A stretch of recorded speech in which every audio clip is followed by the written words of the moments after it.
口持續老化同埋家庭照顧能力持續下降嘅影響下，長者入住安老院舍不斷增加。長者因為各種唔同嘅長期病患同埋神經系統疾病，導致自我照顧能力下降，而需要其他人照顧，係導致長者入住安老院舍嘅原因。當長者因為上述嘅情況需要申請入住社會福利署嘅全資資助嘅安老院舍宿位時候，長者基本上係會長期居住喺院舍入邊，直至到人生嘅最後階段。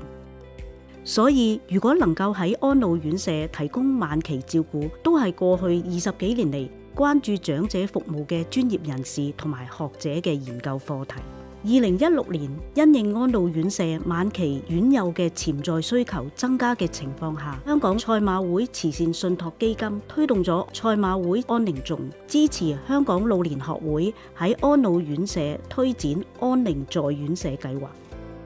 計劃專注喺安老院舍推動同埋發展晚期照顧嘅規劃，並且喺安老院舍啟動臨終照顧服務嘅培訓同埋服務發展，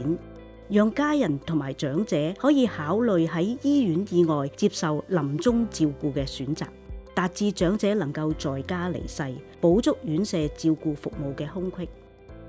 呢個計劃嘅目的呢，係要設計一套切合於本港安老院舍推行臨終安寧照顧嘅模式，而透過人員嘅培訓去提升安老院舍各級員工為院友提供晚期照顧嘅能力。計劃亦都會喺安老院舍設立獨立嘅安寧房間，等末期嘅個案可以留喺院舍而唔需要再進入醫院。我哋亦都建立咗一個安寧在院舍嘅地區支援隊伍，聘用有經驗嘅護士同社工嘅專業人士，協助院舍揀選末期嘅個案，同埋為院友同家屬提供評估同埋輔導，制定晚期病人嘅照顧計劃，定期探訪院友同埋家屬，提供持續嘅照顧計劃。我哋亦會對進入安寧房間嘅末期嘅院友提供24小時嘅專責預策護士嘅照顧，同埋到診嘅專業醫生每日去診治院友嘅需要，同埋提供臨終嘅支援服務。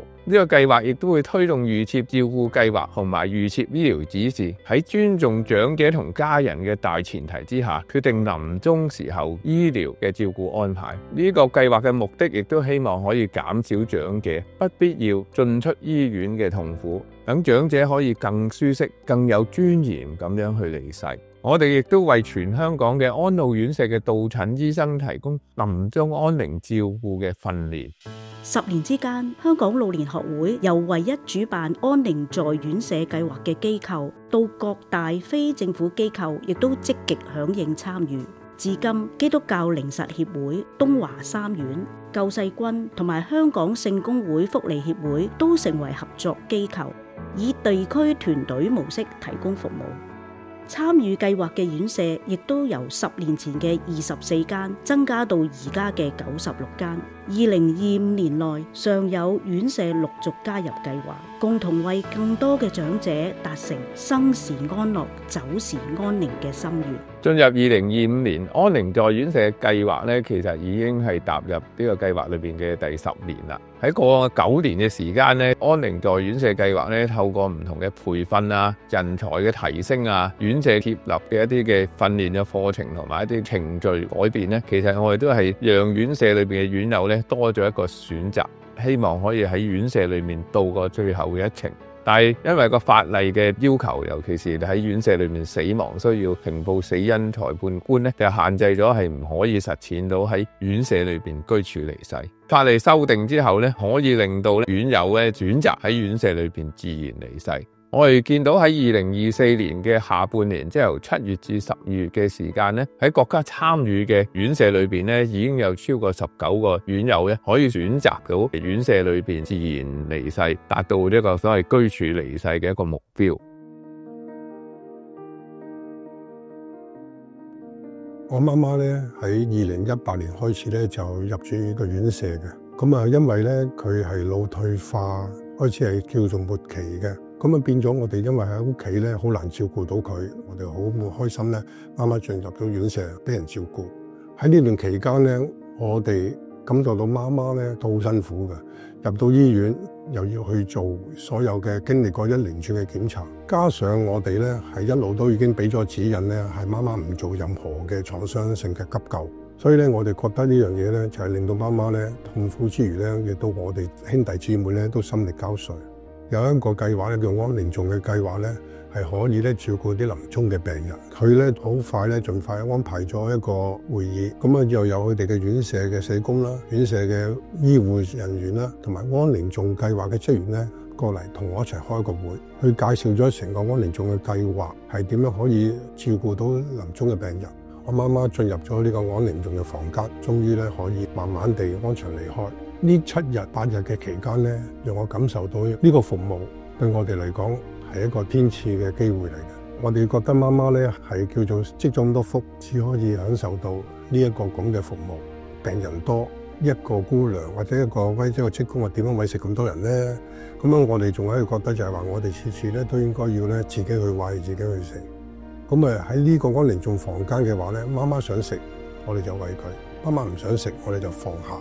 因為聽過醫生講完之後咧，我哋釋懷晒啦，唔再堅持一定要餵到媽媽咧逗留喺呢個安寧房間呢段期間。我哋可以做到嘅嘢咧，係比我想象中咧係可以自由度係高咁多嘅。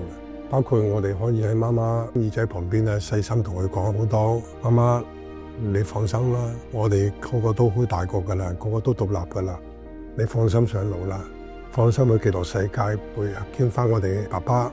見翻我哋2隻寵物啦。我哋大家都喺媽媽嘅床邊嗰度同佢誦經，同媽媽祝禱，一路好走。媽媽離開往生呢個情況之下咧，我哋家人咧係每一刻都收到護士俾我哋嘅訊息，亦都令到我哋咧提早2個鐘頭之前已經到達媽媽嘅床邊嗰度咧，係一路唱歌，一路咧係誦經，同媽媽講一路好走。相對我爸爸10年前喺醫院離開嘅話咧，我當日只係凌晨收到個電話，就係你爸爸好快已經係準備離開噶啦。到我哋去到醫院病榻嗰陣時咧，爸爸其實咧已經係睇到嗰個脈搏咧已經係停頓咗，呢個就係一個好大嘅分別。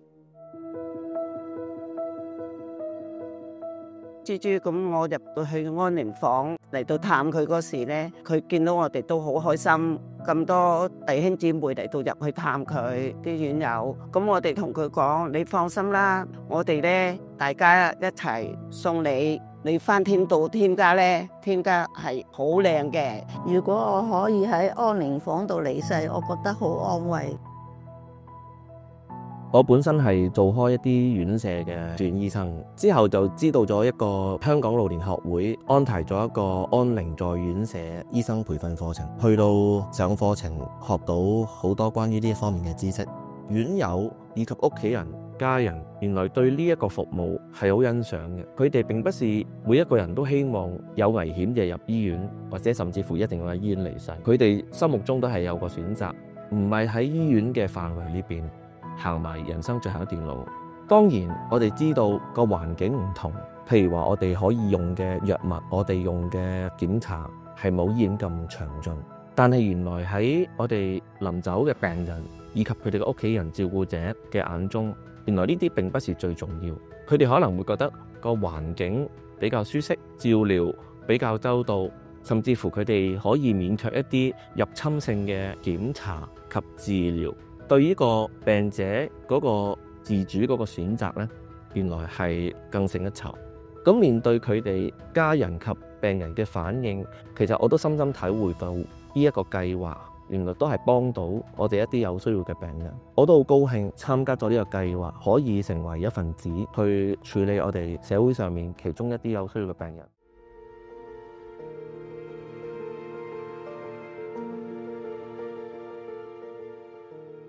關於同事嘅忌諱嗰度咧，我哋喺完成咗在居處離世嘅工作之後咧，咁其實安寧頌同團隊咧都會幫我哋同事咧做一啲解說會嘅，咁佢都會釋除翻同事啲疑慮啊、擔心咁樣咯。咁因為我哋院舍咧都喺一個公屋嘅setting裏邊嘅，都會有啲擔心附近嘅居民嘅反應啊，或者係管業處啊咁樣會唔會有啲阻礙咁樣啦？因為始終我哋都要經一啲公眾地方去移送個遺體咁樣嘅，所以咧我哋好努力咁樣去打咗電話俾管業處啊，咁啊都去問咗管業處佢哋，咁佢哋都好配合喎。另外運送遺體嘅時候咧，啲居民咧都好接受咁樣嘅，都冇話阻撓啊咁樣啊，都俾到我哋一個好圓滿嘅旅程咁樣嘅終結啦。喺呢件事情上面咧，都見到非常之有意義嘅，因為咧都俾咗好多使命感啊，俾同事，同埋咧佢哋都覺得好光榮，都有好多院友啊、屋企人受惠咁樣嘅。咁希望咧，即係都有更加多嘅院舍咧可以加入啦，咁啊去提供呢個在居處離世嘅服務俾佢哋，等更加多院友同埋屋企人可以得到支援，同埋喺有尊嚴底下咧逝世咁樣嘅。其實佢提供咗一系列嘅在職培訓俾我啲同事，咁原來我哋不停咁培訓，不停咁培訓，原來咧嗰啲嘅知識啦同埋技巧咧一直都喺晒我哋嘅心入邊。我覺得身為一個專職醫療咧，除咗咧係我哋固有一啲嘅訓練啊或者痛症處理之外，喺一啲安寧重嘅個案入邊咧，我哋都可以發揮我哋嘅角色嘅。例如先講嘅疼痛治療啦，或者一啲被動式嘅運動嘅，我哋嘅同事咧就會少啲，或者係盡量唔會將啲院友咧就送入醫院入邊嘅，等咧院友可以喺自己熟悉嘅環境入邊啦，同埋有一班佢相識嘅家人咧陪同下咧，咁就安靜嘅離世嘅。咁我覺得呢個係非常好嘅一個計劃嚟嘅。咁我仲好記得咧，望住婆婆喺安寧房出嚟嘅時候，佢黑布包住咗佢嘅身體，咁其實對我嚟講係一個好震撼嘅，因為我從未試過見過啦。咁但係喺望到婆婆出咗院舍上咗靈車之後啦，我反而覺得自己釋懷咗好多。以往有啲老友記過咗身嘅時候呢，我淨係翻嚟喺個白板度見到呢個老友記過咗身啦，呢個老友記因咩事入醫院，其實係一個好冷冰冰嘅事情。咁反而係我之後仲會諗唔知佢嗰陣時點呢？又或者如果我有探到佢就好啦。即係我會有呢啲叫做可能內疚或者有啲叫做懷念嘅心。相反，婆婆呢個案啦，又或者可能呢次嘅經驗呢，我反而就覺得好釋懷，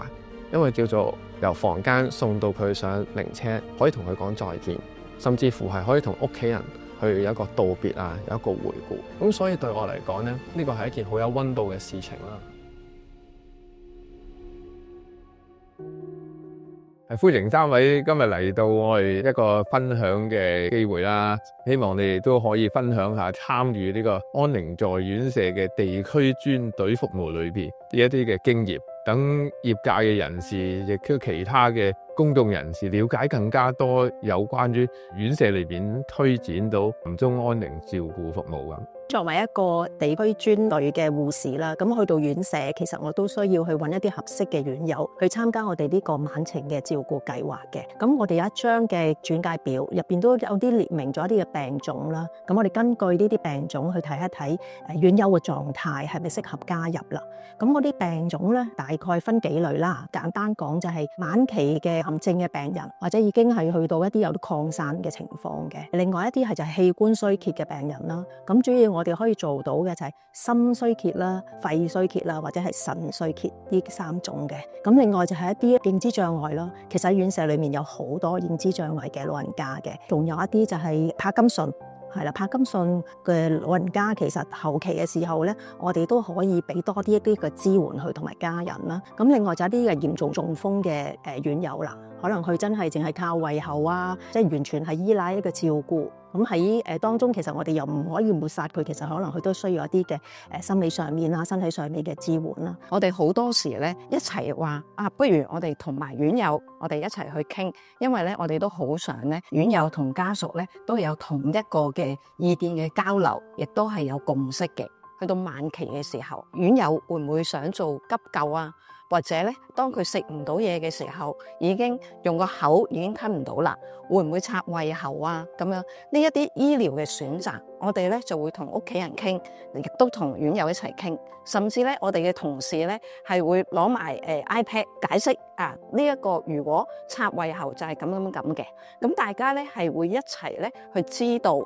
原來咧個過程係咁嘅。佢了解完之後咧就會有個選擇，如果院友佢自己選擇到嘅，咁咁就院友去表達佢嘅選擇。如果唔係咧，可能家屬佢睇完之後，佢會再去諗啊，以前我阿爸阿媽佢同我講過，佢到時去到好晚期嘅時候，佢想點樣咧？咁我哋就會同佢哋一齊傾。如果所有屋企人一齊嘅，咁就不如一齊有個共識。大家有個共識之後咧，咁到時咧就會容易啲落決定，就唔會後悔。我哋計劃團隊同院舍咧，其實係都會同行嘅。喺過程之中咧，我哋都會提供持續嘅培訓啦，讓到院舍嘅職員咧，都係喺舒緩護理嘅知識同埋技巧各方面咧，都係可以得到裝備啦。亦都喺心態上邊有一啲轉念嘅工作坊啦，希望佢哋咧都係唔懼怕死亡，同埋照顧一啲咧晚期病患嘅長者嘅。咁與此同時咧，當院友係身體開始轉差嘅時候咧，我哋都會同院舍嘅管理層係一齊開會去討論，包括安寧房間嘅準備啦，又或者係當院友離世之後遺體嘅運送路線。咁而且我哋都會同前線嘅同工咧有好多嘅交流，譬如係講座啦、工作坊啦，又或者係交更嘅時候咧，都會去同啲前線同工咧去做一啲培訓啦。希望前線同工咧都可以早啲知道喺咩狀況底下咧會用到安寧房間，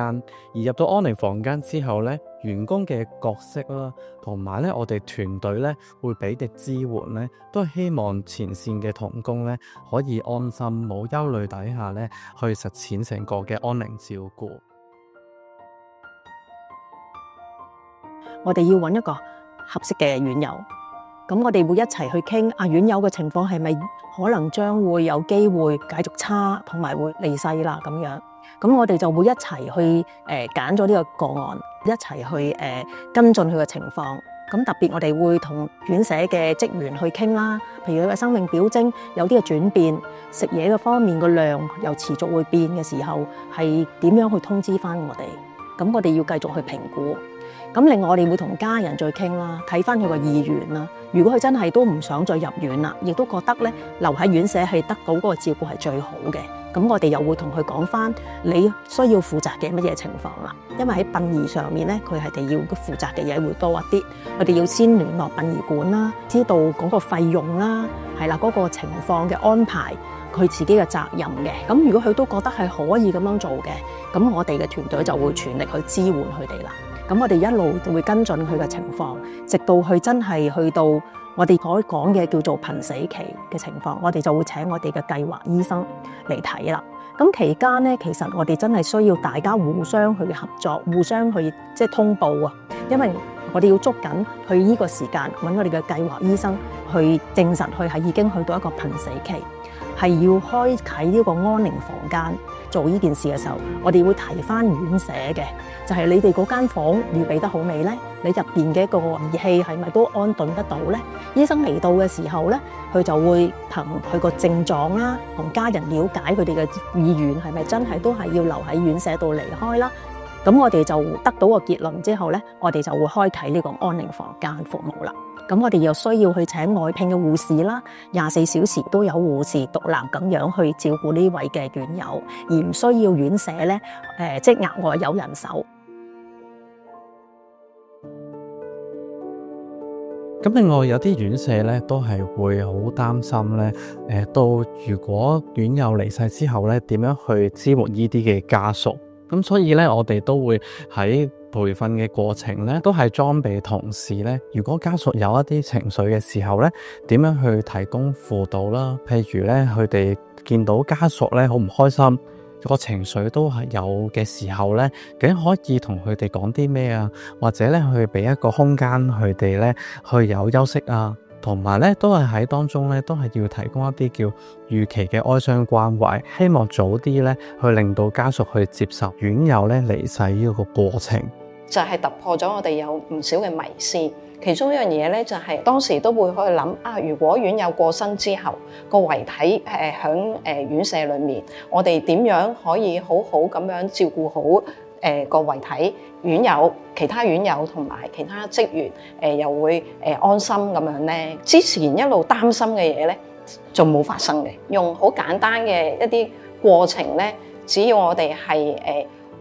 喺間房裏面，我哋開到最大嘅冷氣，有冷風機咁樣加埋我哋個遺體就算我哋存放咗約20個鐘度嘅，都冇特別嘅變化。呢一個突破咧，令到其他嘅院舍